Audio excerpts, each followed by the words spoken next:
My name is Daniel Marsh, and before I tell you what happened in the basement of the Calder County Annex, I need you to understand that I was the kind of man who believed in filing systems. I believed that if a thing was written down, labeled, dated, and shelved in the correct order, then the world around it would behave. I believed this for 31 years, through 2 careers and 1 quiet divorce. And I want to say so plainly at the start, because what I'm about to tell you involves a recording of a call that came in 11 days before the call was made.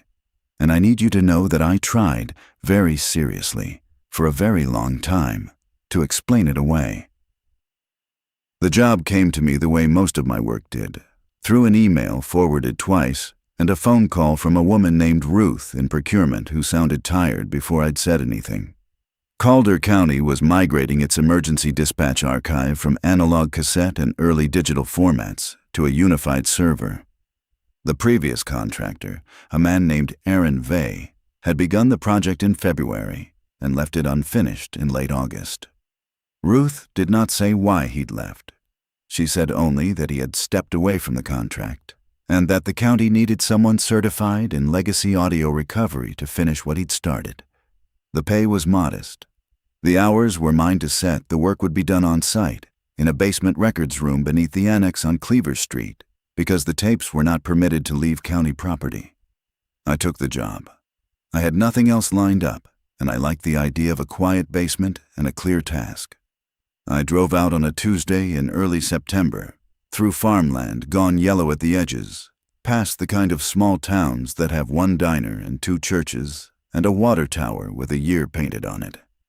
Calder County's annex was a low brick building from the late 70s, the kind of municipal architecture that seems designed to discourage visitors. Ruth met me in the lobby. She was small, gray, and businesslike, and she walked me down 2 flights of stairs without making small talk, which I appreciated. The records room was larger than I expected. It ran the length of the building, lit by fluorescent tubes that hummed at a frequency I would come to know intimately. Metal shelving climbed to the ceiling on both sides, packed with cardboard banker's boxes labeled in handwriting that changed every few years as different clerks had taken over. At the far end, against a wall painted the color of old teeth, stood a desk with a desktop computer, a reel-to-reel deck, 2 cassette decks, a mini-disc player, and a digital audio workstation that Aaron Vay had set up before he left. His coffee cup was still there. I noticed that immediately. A ceramic mug, white, with a faded logo from a radio station I didn't recognize, sitting on a paper coaster gone brown at the rim.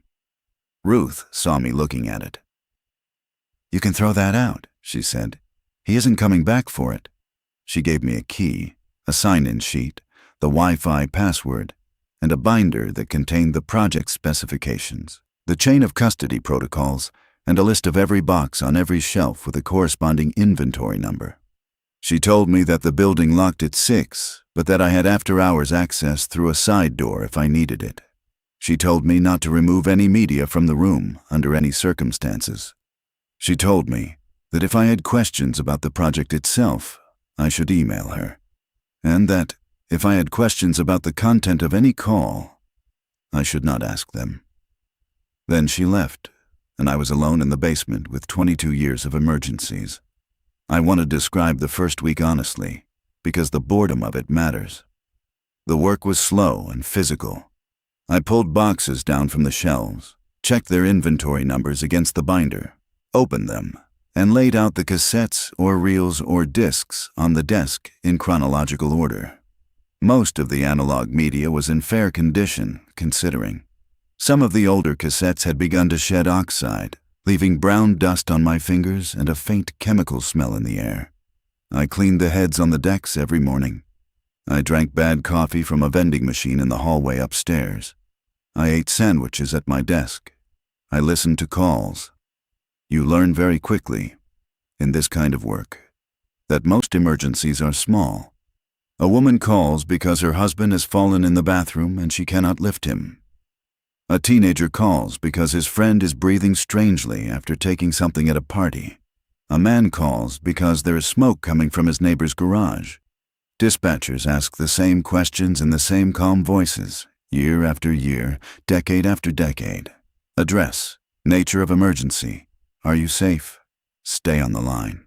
The calls have a rhythm to them, and after a few days, you stop hearing the words and start hearing only the rhythm, the way a person who works in a bakery stops smelling bread.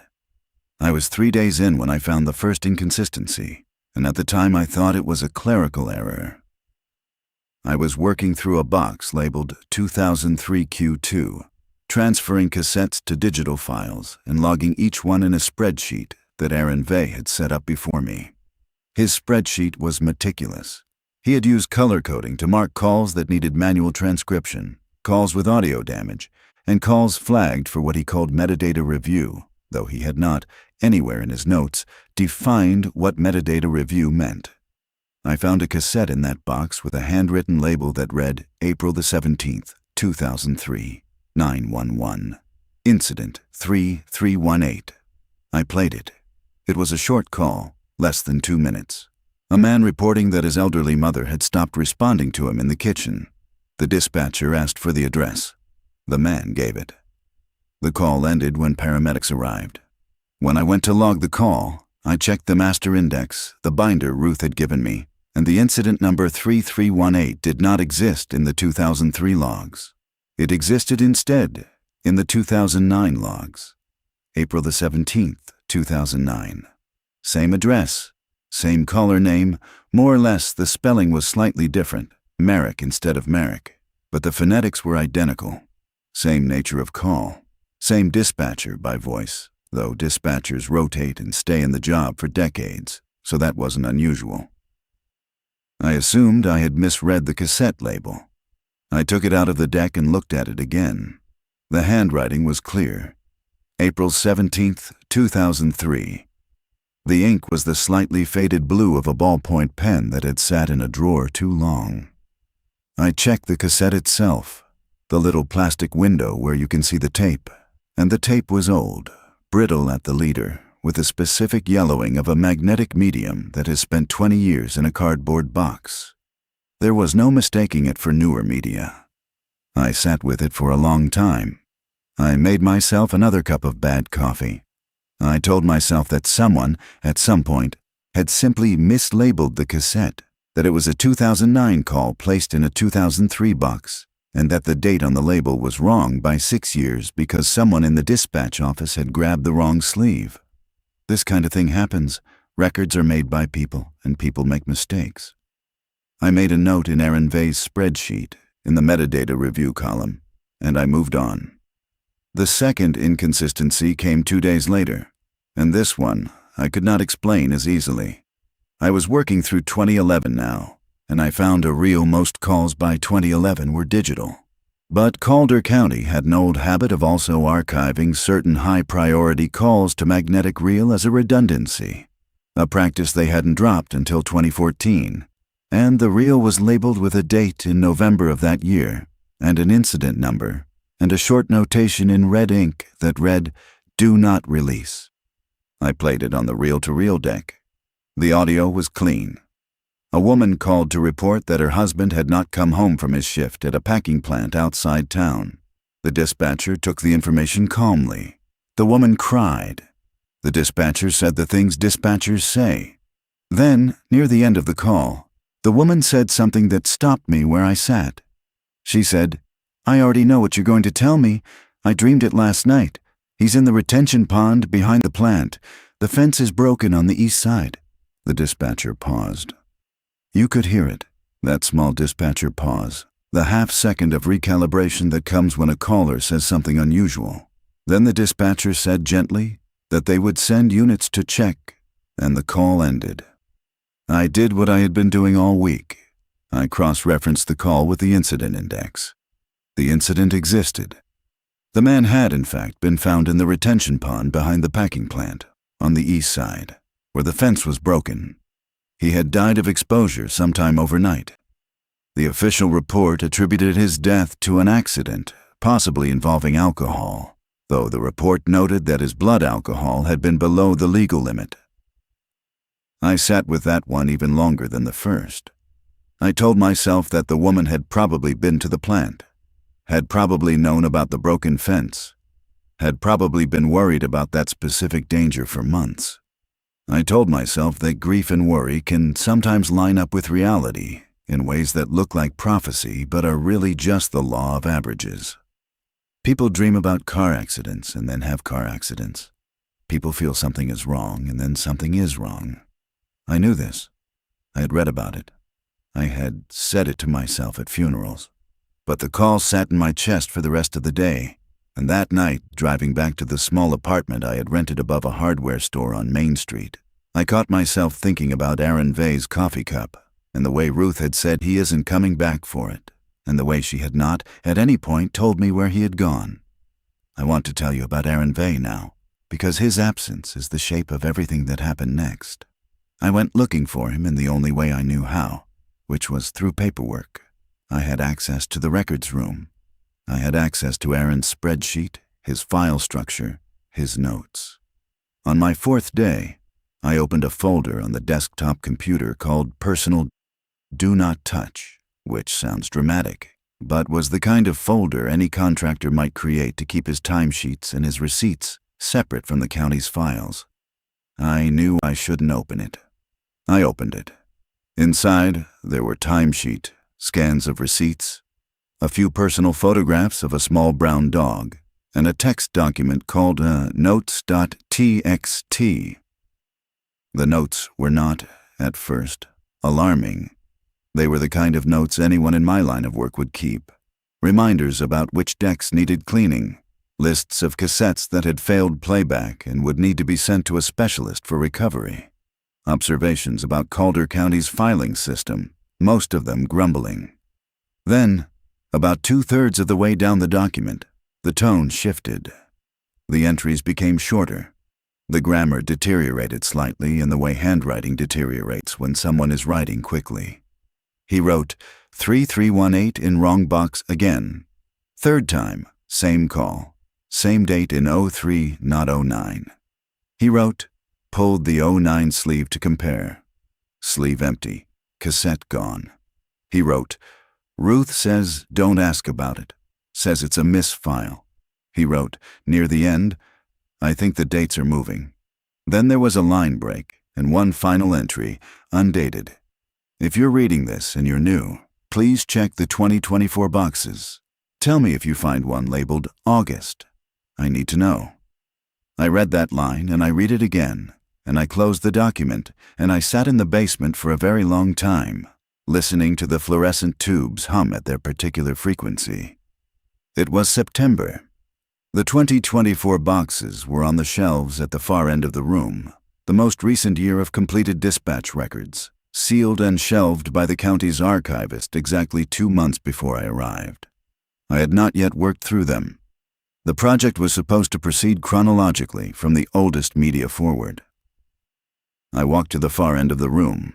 I climbed the small step stool. I pulled down the box labeled 2024 Q3. I opened it. Inside, neatly stacked, were the digital backup discs and the printed call logs for July, August, and September of 2024. Each month had its own folder. I opened the August folder. The printed call logs were stapled in a thick sheaf, each page listing the date, time, incident number, caller, nature of call, dispatcher, and outcome. I flipped through August. The entries were ordinary. Welfare checks, fender benders, a grass fire near the county line. I reached the end of the month and started to close the folder, and then I noticed something at the very back, behind the last stapled sheaf, almost stuck to the cardboard of the folder itself. It was a single cassette, not a digital disc, a cassette in a paper sleeve with a handwritten label in blue ballpoint pen. The label read, September 19th, 2024, 911, incident, 7742. I held it in my hand for a long moment before I understood what I was looking at. The date on the label was 11 days in the future. I checked my watch, then my phone, to be sure. September 8th. The cassette was dated September 19th. There was no reason for a cassette to be in a 2024 box at all. Calder County had stopped archiving to cassette in 2014. There was no reason for a future date to be on any label in any box. There was no reason, in the entire ordered universe of county records, for this object to exist. I did the only thing I could think to do. I took the cassette to the desk. I put it in the deck. I pressed play. The audio that came through the speakers was clean, much cleaner than a 20-year-old tape, almost too clean for the medium. There was the small click of a connection being made. There was the dispatcher's voice, a woman, not the one I had heard most often, but one I recognized from a handful of calls in the late 90s saying the standard greeting. There was a pause. Then a man's voice came on the line. The voice was breathing too fast. The voice said an address. The address of the annex on Cleaver Street. The voice said there was someone in the basement who shouldn't be there. The dispatcher asked the caller to identify himself. The caller said his name was Daniel Marsh. I will tell you, with as much honesty as I can manage, that I did not move for what felt like a long time. The fluorescent tubes hummed. The reels of the deck turned. The voice on the tape, my voice, unmistakably my voice, with the same slight rasp I have when I haven't slept, with the same way I clip the end of certain words, but speaking. The voice gave the address again. The voice said that he had been working in the records room. The voice said that he had found something he could not explain. The voice said that he needed someone to come, please, that he was not safe. The dispatcher asked what was happening. The voice on the tape said, "I think it's already started."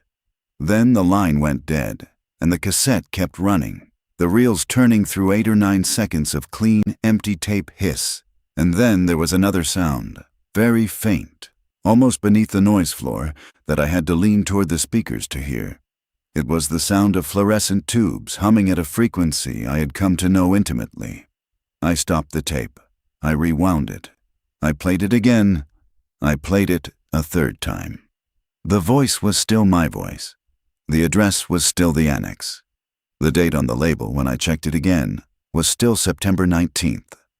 I sat in the basement with my hands flat on the desk and tried to construct any explanation that did not require me to take the tape seriously. Someone had impersonated me. Someone had recorded a fake call, mimicked my voice, made a tape, and planted it in the box. But the box had been sealed by the county archivist in July, before I had taken the job, before anyone in Calder County had ever heard my name. I checked the seal on the box. It was intact when I opened it. I would have noticed if it weren't. I check things like that. It's my job to check things like that.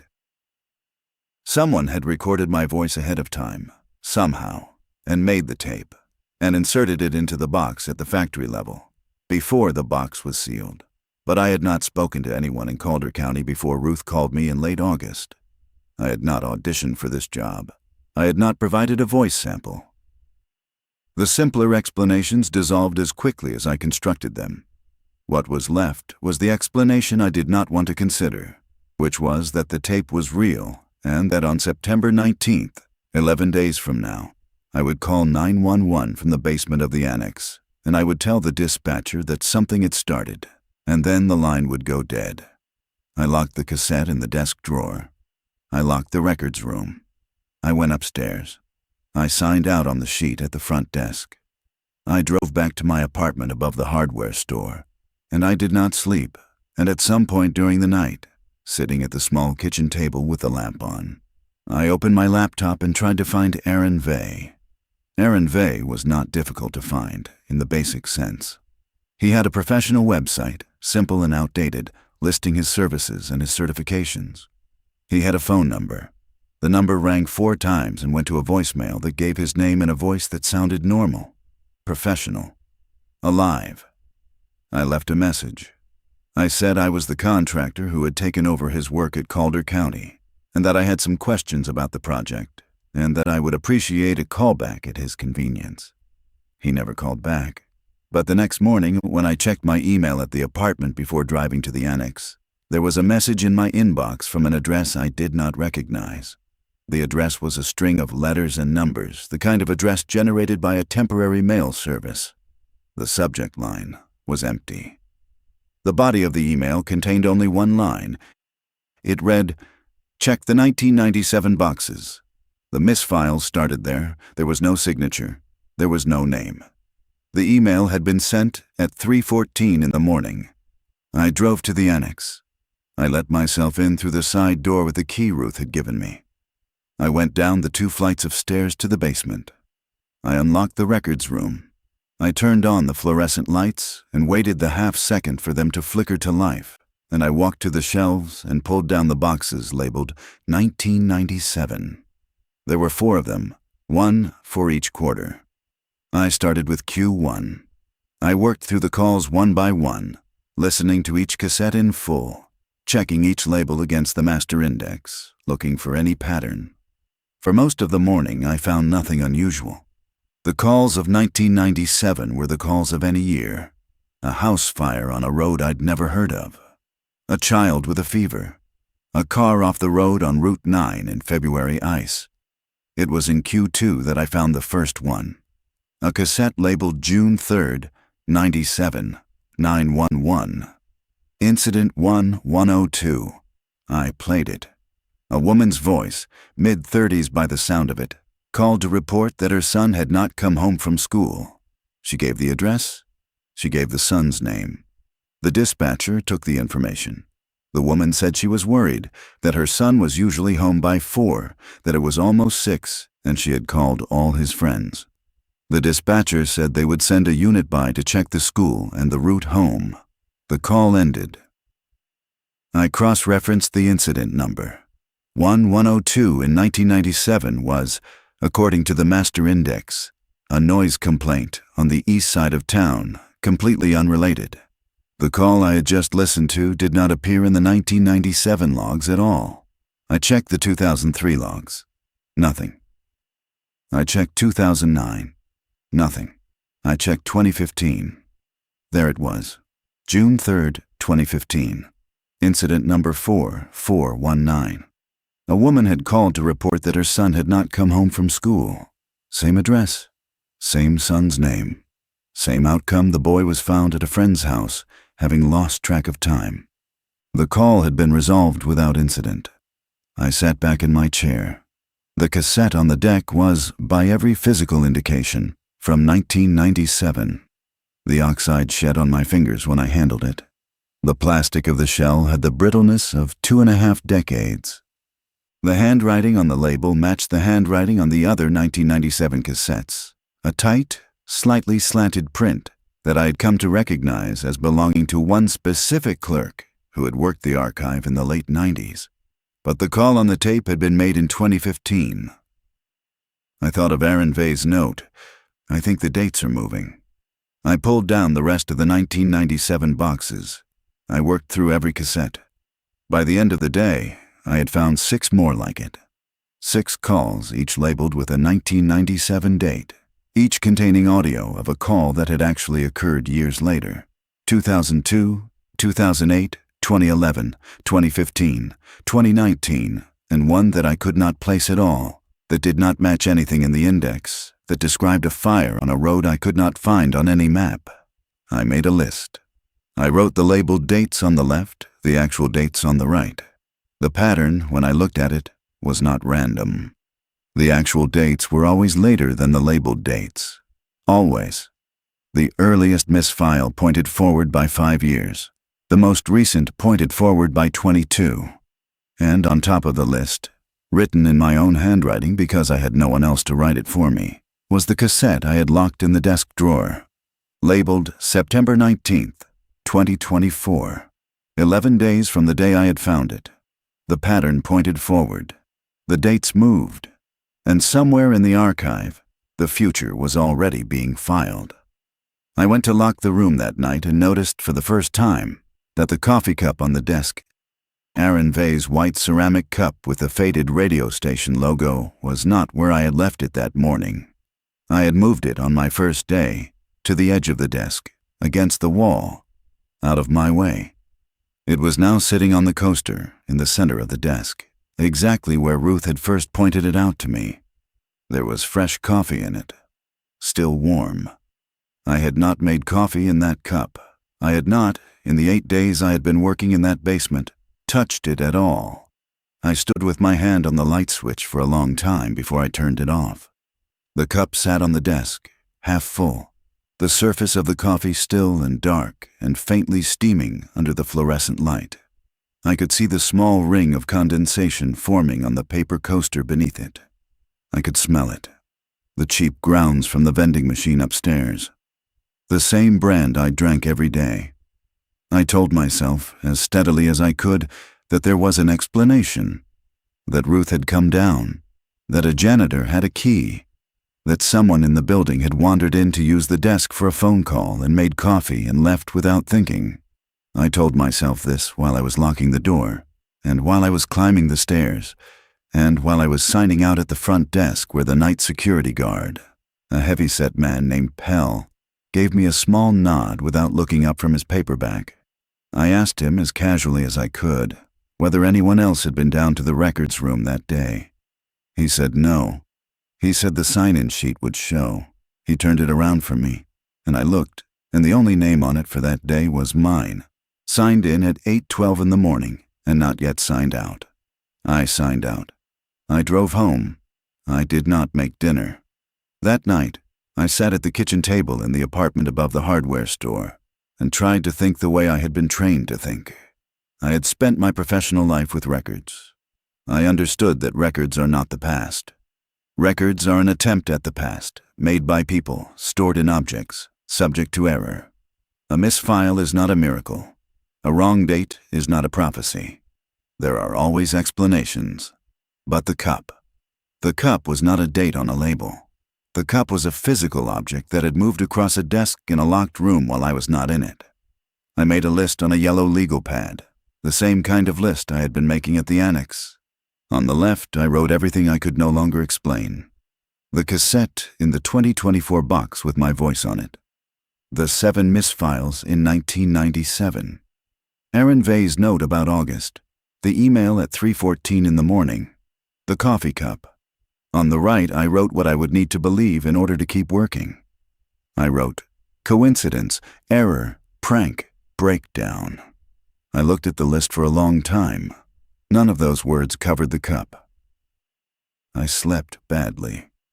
In the morning, I drove back to the annex because I had taken the contract, and the contract required me to finish, and because there is a kind of stubbornness in people like me that is indistinguishable from cowardice. I did not want to admit, to Ruth or to myself, that I could not complete the project. I told myself I would simply work faster. I told myself I would finish the inventory, document the misfiles in a report, hand it to the county, and leave. Whatever was happening, I could outrun it by finishing on time. I had 11 days. I made it 10 before the next thing. For most of that week, I tried to work in a straight line. I forced myself to proceed chronologically, the way the project specifications required. I worked through the rest of 1997, then 1998, then 1999.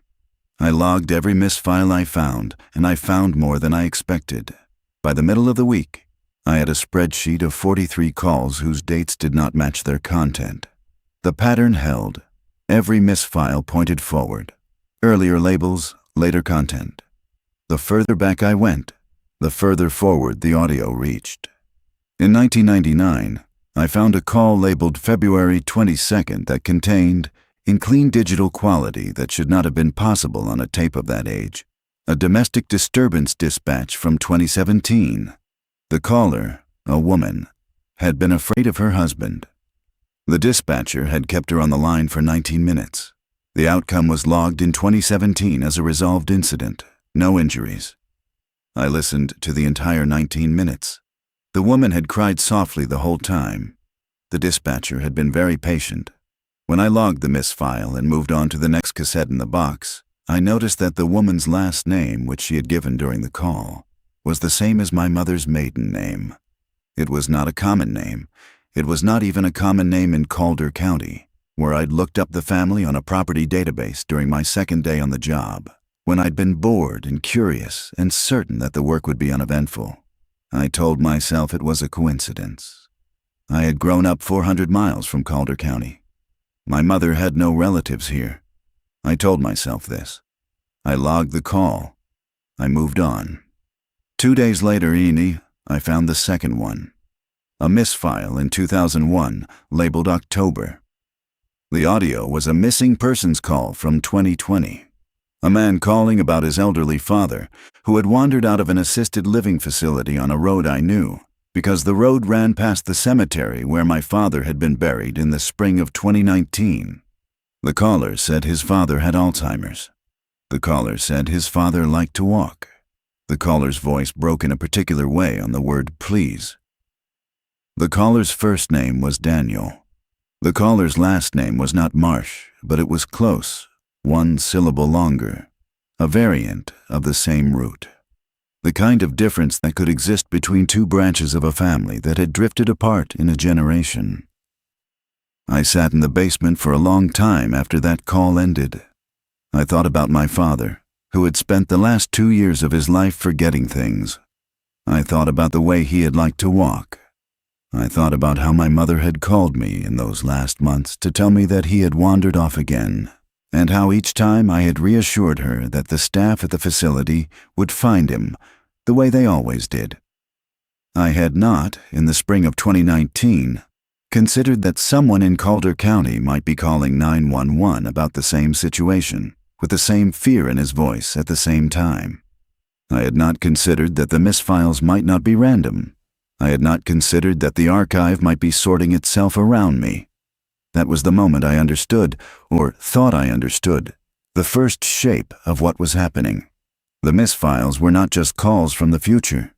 They were calls that connected, by name or place or grief, to the person reading them. The archive was personal. The archive had been personal for Aaron Vey, too, presumably, in his own way.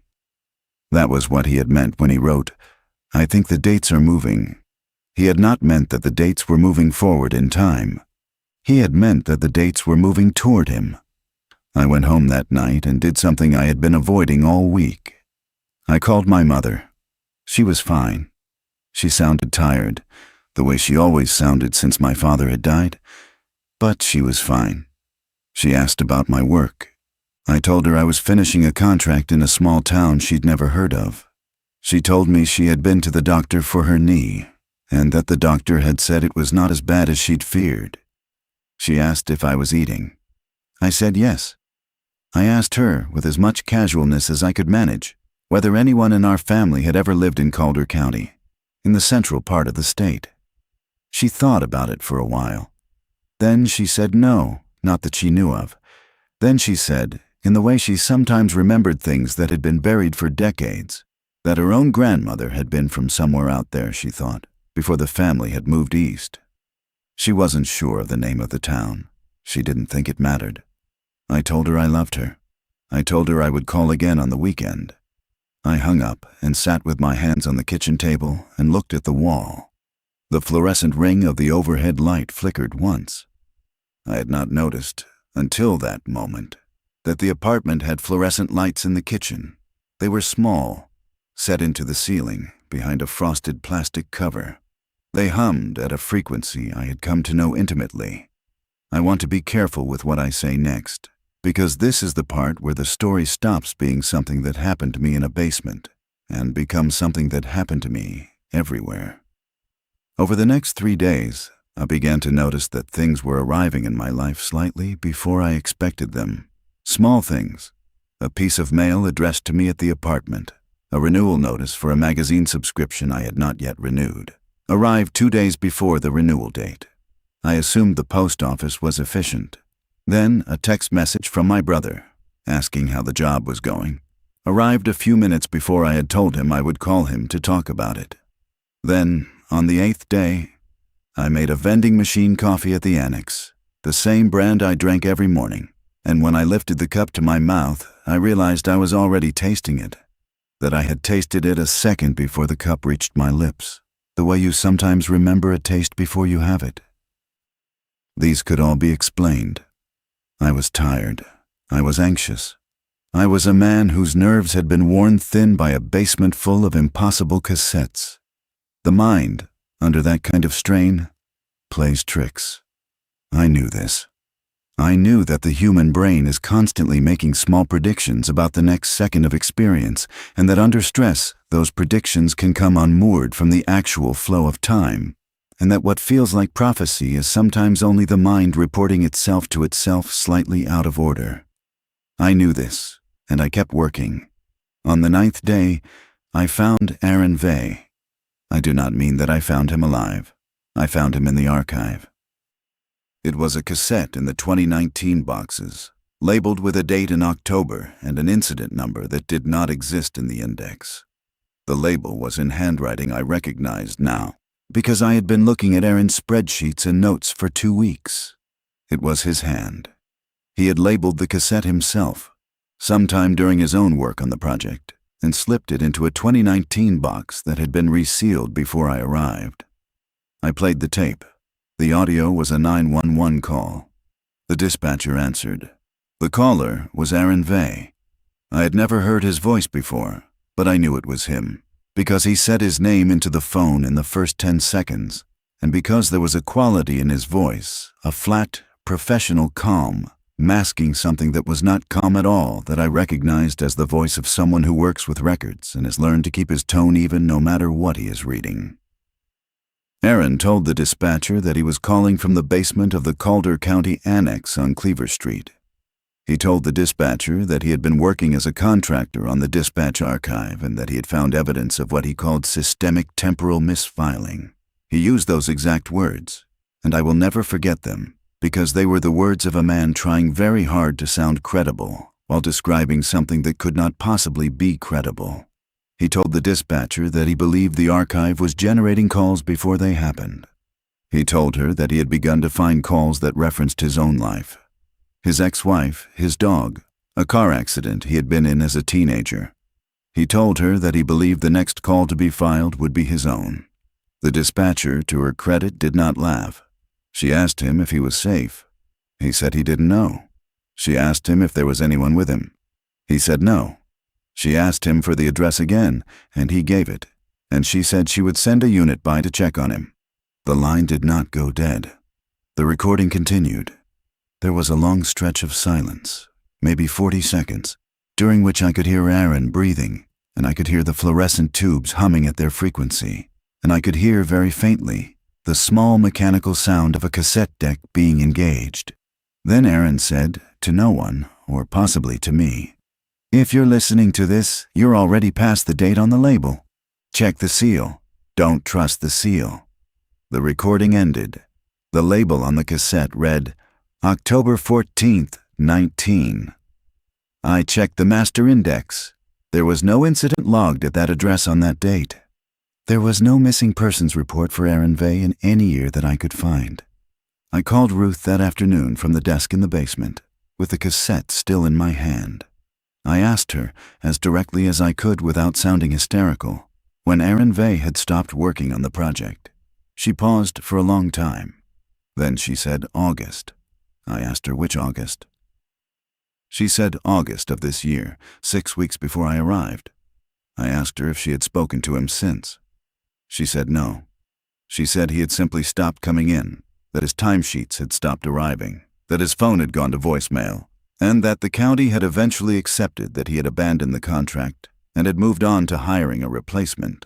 She said it the way she had said everything else, in the tired, practical voice of a procurement officer who had seen contractors flake out before and did not consider it worth investigating. I asked her if anyone had checked on him, if anyone had filed a missing persons report. She paused again. Then she said, in a voice that was not quite the same voice as before, that she was not at liberty to discuss it. I hung up. I checked the date on the cassette one more time. October 14th, 2019. 5 years before he was supposed to have started the contract. The handwriting on the label was unmistakably his. I want to tell you about the seal now, because Aaron's last words on that recording sent me back to look. I went to the 2024 boxes. I pulled down the August folder. I examined the cardboard seal that had been placed on the box by the county archivist, the small printed label with a date and an initial. The seal looked, at first glance, intact, but when I held it close to the desk lamp and angled it under the light, I could see, very faintly, that the seal had been peeled back at one corner and repressed. The adhesive had stretched. The corner did not lie quite flat. I checked the other 24 boxes. All of them had been resealed. Every single one. I checked the 2023 boxes. The same. The 2022 boxes. The same. I worked backward through the shelves, climbing the step stool, pulling down box after box, checking the seals. Every box from 2014 onward. Every box that had been sealed by the county archivist after Calder County stopped using cassette as a primary medium had been reopened and resealed. The work was careful. The work was almost invisible. But it was there, on every single box, in the same pattern of stretched adhesive at the same corner. Someone had been into all of them. Someone had been adding tapes. I sat on the step stool with a box on my lap and tried to think of who. Not Aaron, because Aaron had been gone since August, and many of these seals were older than that some of the 2014 boxes had been sealed and resealed years ago.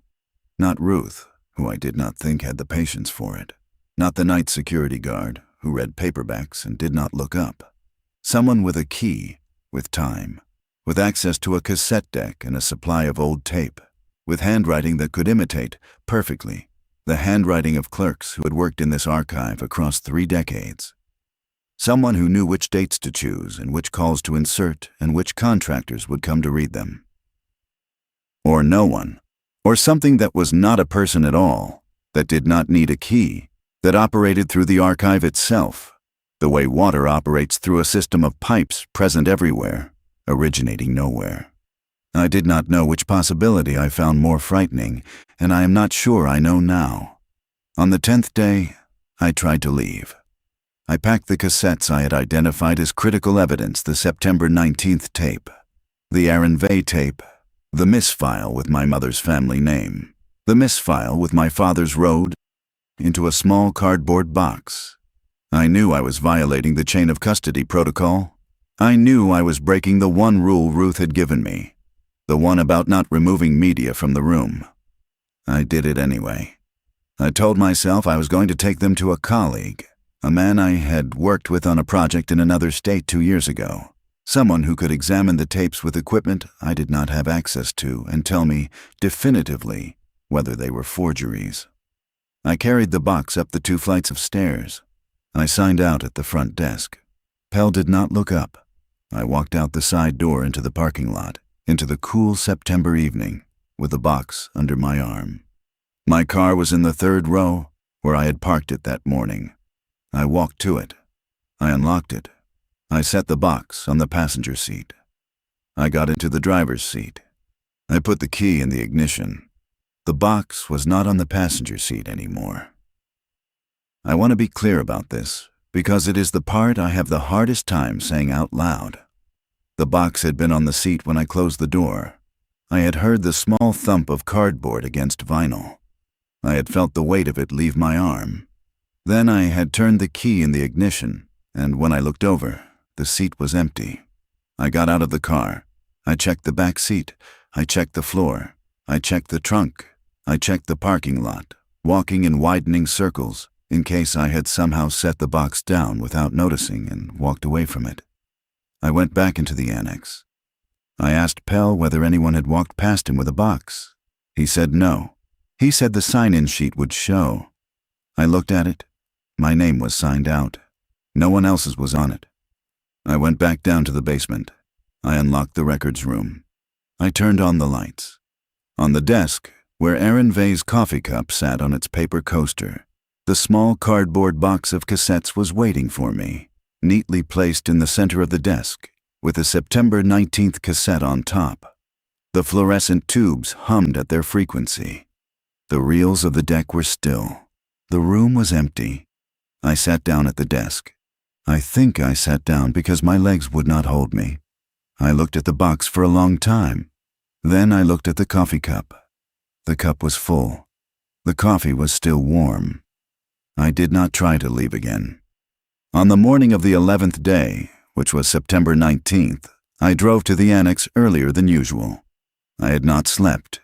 I had spent the night sitting at the kitchen table with the legal pad in front of me, writing and crossing out and writing again, trying to construct a plan. I did not have a plan. I had only a date and a recording and a sense, very strong by then, that the recording was going to be made whether I was in the basement or not. I considered not going in. I considered driving in the opposite direction, west, toward the mountains, until I was far enough away that no county annex could reach me. I considered it for a long time in the dark, with my hands wrapped around a coffee cup that had gone cold. But I knew, in the part of myself that had spent 31 years believing in filing systems, that the date on the label would not move because I moved. The date on the label was where I would be. The archive had already decided. Driving west would only mean that, when the call was made, it would be made from a road somewhere west, in a voice that sounded like mine, and someone in the basement would find the cassette in a box that had been sealed and resealed, and the dispatcher would ask for an address, and I would give one. So I went to the annex. I signed in at 6:48. I went down the 2 flights of stairs. I unlocked the records room. I turned on the fluorescent lights. I sat at the desk. The coffee cup was empty and clean, as if it had never been touched. I worked. I do not know why I worked. I think I worked because the only alternative was to sit and wait, and I had spent 31 years not sitting and waiting. I pulled the next box from the shelf. I logged the tapes inside.